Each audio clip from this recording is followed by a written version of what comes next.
আসসালামু আলাইকুম বন্ধুরা, সবাইকে সিস্টার্স কিচেনে স্বাগতম। আবার একটি নতুন রেসিপি নিয়ে আপনাদের মাঝে চলে এসেছি।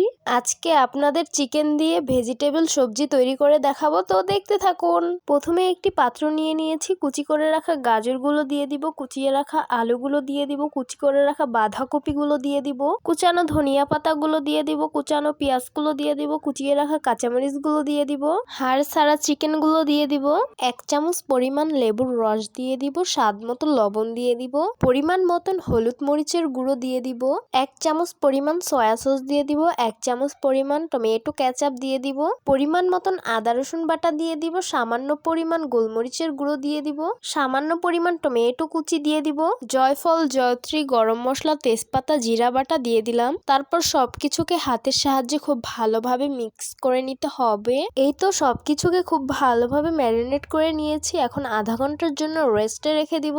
চুলায় একটি পাত্র বসিয়ে দিয়েছি, পরিমাণ মতন রেগুলার রান্নার তেল দিয়ে দিব। ম্যারিনেট করে রাখা চিকেনের পুরগুলো এখন দিয়ে দিব তেলে। তারপর সুন্দরভাবে নেড়ে মিশিয়ে নিব।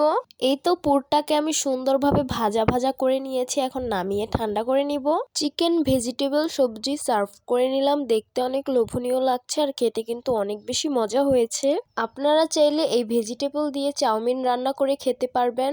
এই চিকেন ভেজিটেবলটা ভাত, রুটি বা পরোটা যে কোনোটার সাথেই কিন্তু খেতে অনেক বেশি ভালো লাগবে। তো আশা করছি আমার আজকের রেসিপি আপনাদের কাছে অনেক বেশি ভালো লাগবে। ভালো লেগে থাকলে আমার ইউটিউব চ্যানেলটি সাবস্ক্রাইব করবেন, আর যারা আমার ফেসবুক পেজ থেকে দেখছেন পেজটিকে ফলো করবেন।